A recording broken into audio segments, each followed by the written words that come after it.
Alright guys, welcome to part 3 of my 1968 Triumph TR250 engine rebuild. And the first thing we're just about to do is to install the oil pump shaft bush back into the cylinder block. And just looking at the notes here in the Bentley manual, it says to drive it in with a drift and a pilot. Anyway, what we're going to do is we're going to use a threaded rod to put that in. So for those who are not familiar where this goes, a lot of people don't take this out. And I know some people have taken them out, have broken them, and they are a no longer stocked part. So the bush goes down into that hole down there. So while we have the access, we'll take the threaded rod and we'll just pull it through the other side. I think I can do that anyway. So we're going to check it out, but the threaded rod is much less likely to damage anything than the driving it in with a drift will. So let's do that. Alright guys, there's what the bottom of our puller looks like. So just a series of washers and our threaded rod coming through the oil pump location. And we've got our bush installed just coming up here. So we're going to flip the engine back up just to make sure that we're piloting it straight. We don't want to break anything. So anyway, that's the setup. So we'll let you know how it works. Alright guys, you can see that bush installed now, and the threaded rod worked really well to get that in there, so happy with that. So what we'll do now is we'll look at the old oil pump and we'll check the clearances and check the condition of the pump. Hopefully we can use this because I don't have a spare. So let's check it out. Okay guys, we just have the oil pump just sitting on top of the vise, not clamped in here. 3 clearances we need to check. So the inner rotor clearance, the outer rotor to body clearance, and the face to the cover clearance. So we're going to do that with feeler gauges. I'll give you the measurements in a sec. Alright guys, we're going to check the clearances on the oil pump. So the first clearance we're going to check is the body and outer rotor, and the manual says clearance of 0.010. And I've already checked this, and I can't get a 0.010 in there. The closest I can get in there is so we're going to check it here. And I can just barely get, this is a 0.007 in here. So we're under the maximum, so we're good there. So let's check the next one. So that's 0.007, and it's tight. Next one is the clearance between the inner and outer rotors, and that's supposed to be 0.001 to 0.004. I don't even know if I have a feeler gauge that thin. I don't think I do. Might have to go look for another gauge. This one only goes to 6, I think.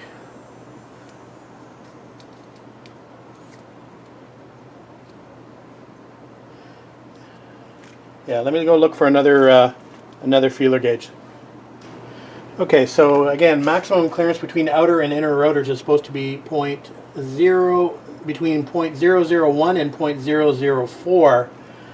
Unfortunately, I can get a 0.007, sorry about that, in between here, so that is definitely out of spec. Just a bit of drag there, so a little wide on the clearances there. And we'll check the last one, which is using a straight edge across the top. So maximum clearance between the cover plate and the rotors again is 0.004. So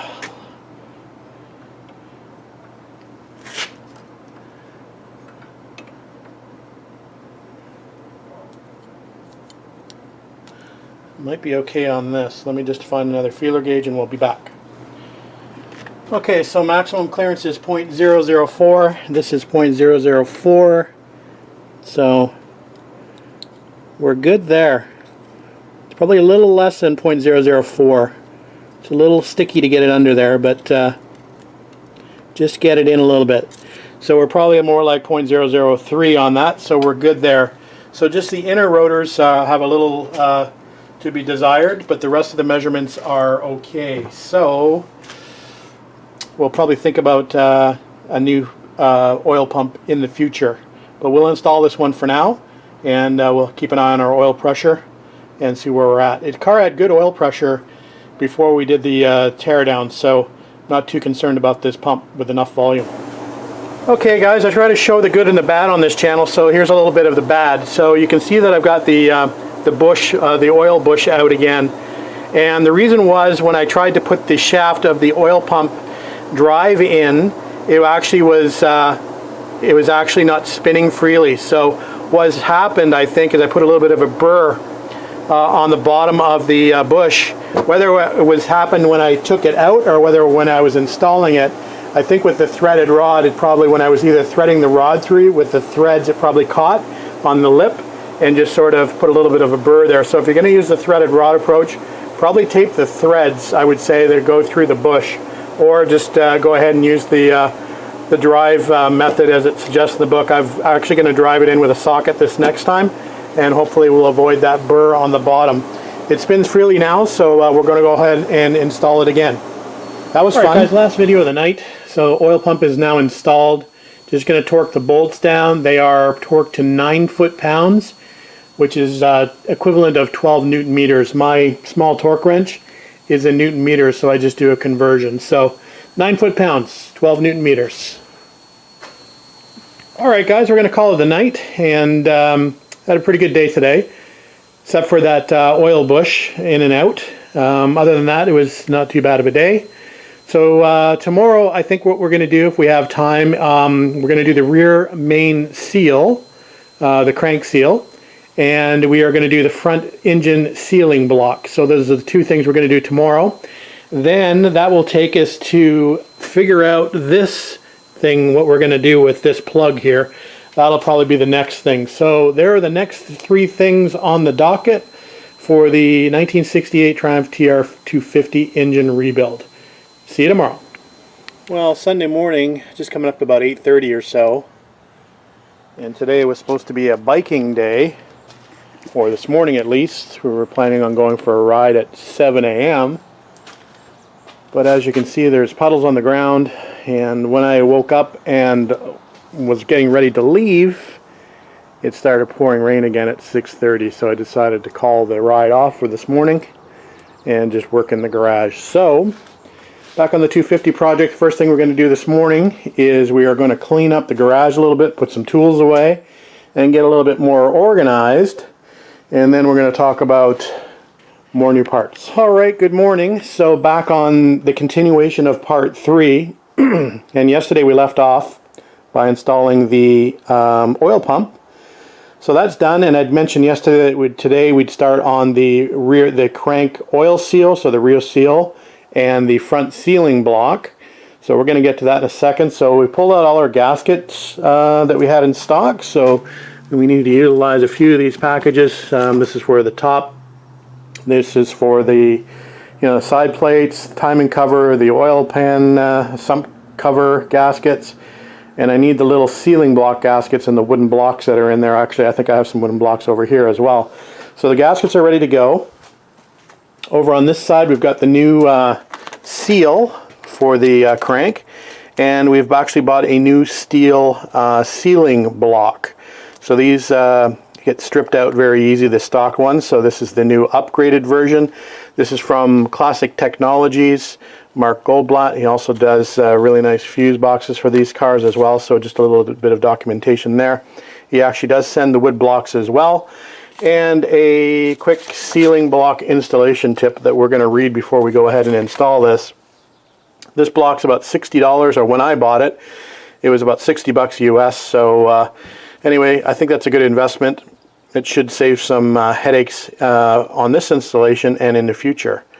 Alright guys, let's get to work. Alright, just pulled the old rear seal housing out of my parts bin, and you can see that I took this off of the engine on May 13th, 2017, so a little while ago. Anyway, we're going to get this cleaned up, and we're going to install the new seal.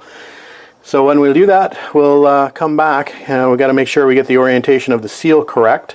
So we'll do that and bring you back. Alright guys, had to break out the spare parts catalog for a second. I'm looking at these bolts here, which attach the housing for the oil seal. And I noticed that one of the fasteners is a little shorter. And I also noticed that one of the fasteners is coarse thread, so that looks a little suspect to me, the short fastener and the coarse thread. So as far as the coarse thread is concerned, this is the top bolt hole on the housing, and this gets a copper washer. The funny thing is, so the manual calls for copper washer, but I'm looking at the parts here, and it actually only calls for lock washers. So bolts should be all the same size, 7 bolts HB809 and 7 lock washers WL208. Nothing about a copper washer in the 250 manual. However, if I go to the actual Bentley, it talks about specifically using a copper washer at this location here. So that's what we're going to do. We got the copper washer on this coarse threaded bolt, so I'm pretty sure someone has tapped that block for a coarse thread. So I've just checked it in the block. So that is indeed the copper washer location hole. So we've got the copper washer on there ready to go. The washer that they had on here was a lot larger, but we're going to go with the proper sized copper washer on that. New gasket, new seal, ready to go. So we're going to pull the old seal out. We're going to follow the instructions about greasing the seal, and then we're going to put that on the block. So stay tuned. Alright guys, to remove the old seal, I don't know if you notice here, but there are 2 drift locations on the back of the seal. So you can get a small screwdriver or a small punch and just punch the seal out from the rear, being careful, and the new seal should just come right out. So there you go. So seal is out. We'll just clean up this area of any debris, and we'll pop the new seal back in. Okay, we've just used a little bit of this engine assembly grease on the outside circumference of the seal, and we've just pressed it into the housing by hand, making sure that we have it in the correct orientation.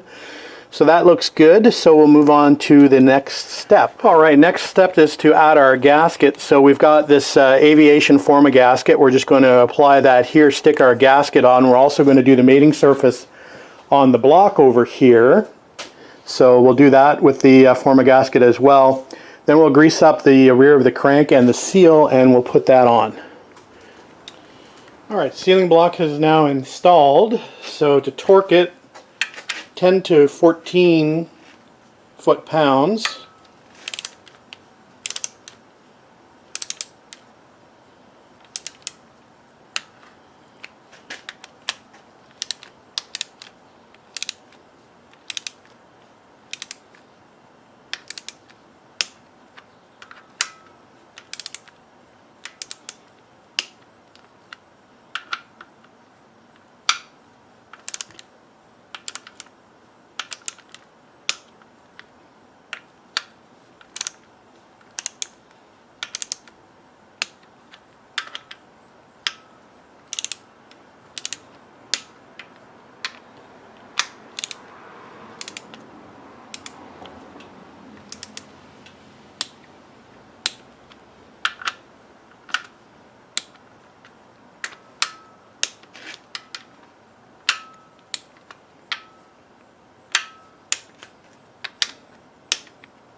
Alright, sealing block is now installed. So, crankshaft seal is now installed. Sealing block is next. Duh. It is early. Alright guys, quick shot of the new versus old sealing block. Read the instructions and checked out the manual, so we're pretty much ready to go. We've got these 2 little gaskets to apply first, so we'll move over to the block and we'll set you up over there. Alright guys, first thing we're going to do is we're going to do the little gaskets. So again, back to our forma gasket. Just a little bit to the block face first.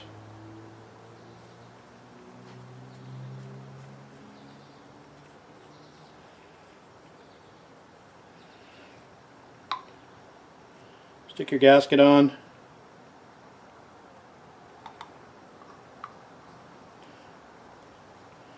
Let's put this down.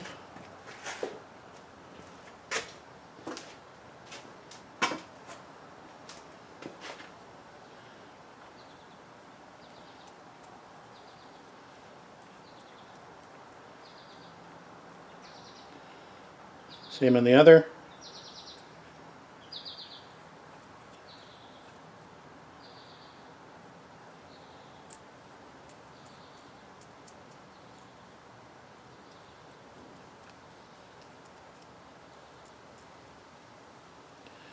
Make sure we're lined up.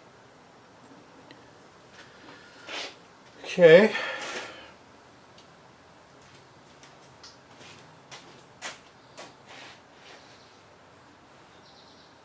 Grab our sealing block.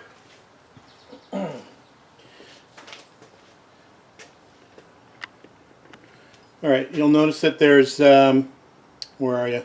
3 holes on the face. The holes face the front. Okay. So we'll just carefully, I've already dry fitted this once. So we'll just drop this down without trying to disturb the gaskets.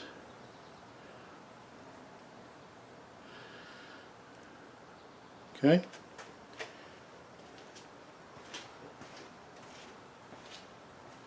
We'll grab our 2 set screws.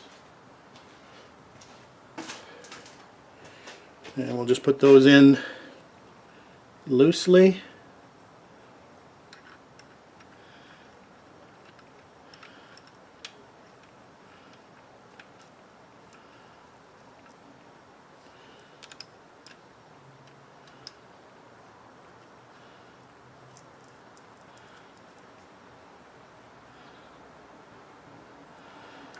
And we'll come back for the next step. Alright, now comes the fun part, the little wooden blocks. So we're going to coat the wooden blocks with permatex as well.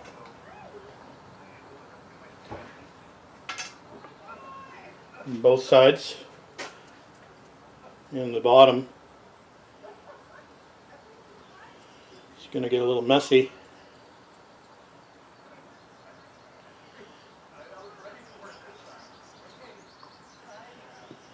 Okay, so we'll put the first one in here.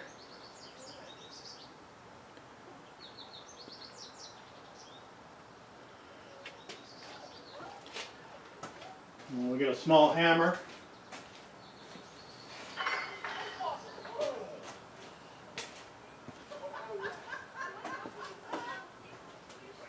Sounds like somebody had a party last night. Alright, so we're just going to tap this block in, hopefully.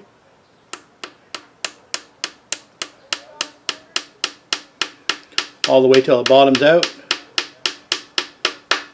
which is about there. Let's get the other sealing block.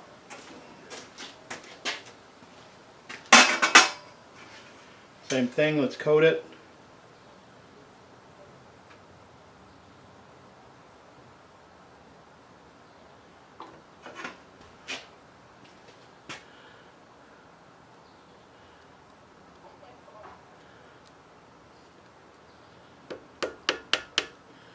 Feel like Bob Vila.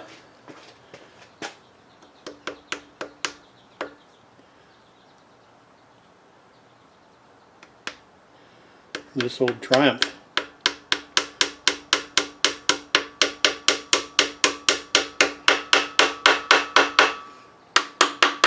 Okay, those are both bottomed out.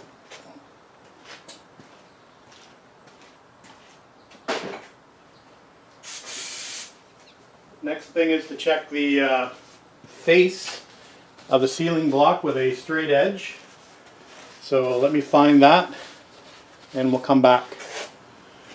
Okay, I have my straight edge and we're just going to lay it across the front of the block here, and I can see that that block's got to go back a little bit. Again, these are still loose, the set screws. We're just going to tap that back a little bit. Rubber mallet.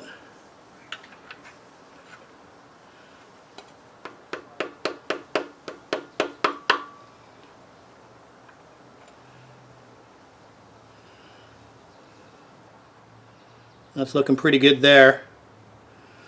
So let's tighten those set screws down and we'll come back. Once we tighten these set screws down, we're going to make sure we check the face again just to make sure that nothing moved. So let me get a large screwdriver and we'll tighten those down. You also might want to do a quick check, guys, to make sure that you're level with the block here on the edges. We're just about to trim off the excess tops of the wood blocks with a razor blade or a chisel, whatever you have at hand. We're going to do a razor blade. But I remember, I think Alin had a problem where his block was actually a little too high. He ended up having to sand his block down. So just do a quick straight edge check along the top here. Make sure you're good. So razor blade, let's trim these off. Those are tight now. So razor blade, and we'll trim those off. We'll come back with one more update on the sealing block. Alright, I just happen to have a loose saw blade. So we're going to use that. Carefully.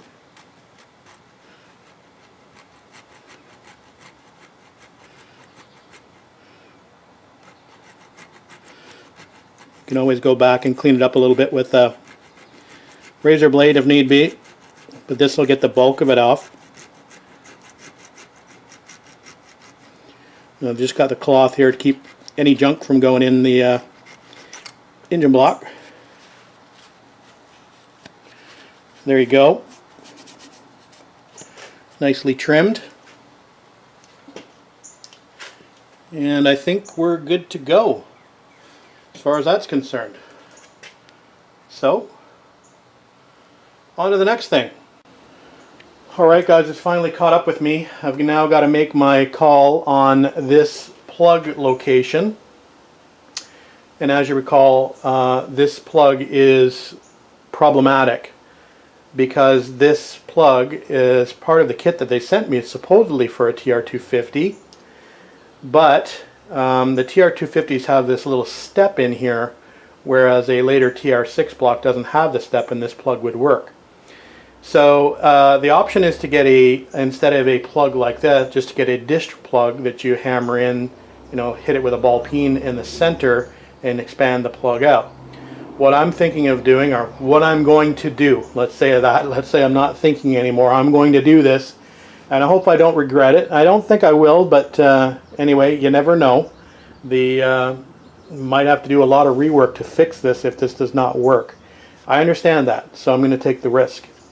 So we're going to use this plug. Now what I've done is I've taken a depth reading of this hole with my caliper. So we've got an indication of how deep this hole, or how deep this plug needs to go in. And I just want it to be at the face or slightly under the face of the block.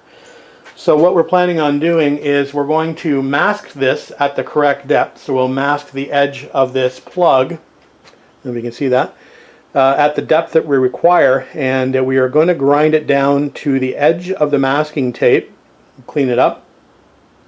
Then we're going to do the same process as we did with the other core plugs. That's a little bit of RTV, and we're going to pound it home. Now, I'm not so concerned about this plug blowing out, because obviously there's an engine plate, a big, thick, heavy engine plate that goes on the front of this, so it's not going to blow out. The fact is, I just don't want it to leak. Now, it is a very tight-fitting plug, so I'm pretty sure that's going to have a pretty darn good seal once it's pounded in there with a little RTV. So I'm pretty confident this is going to work, otherwise I wouldn't do it. So, anyway, let the haters hate, but I'm going to go with it. Alright guys, the new plug is pounded in, and it's a nice tight fit, so hopefully that's going to be okay. I guess we will find out in the long run, but I think we're good. Anyway, let's move on to the next step.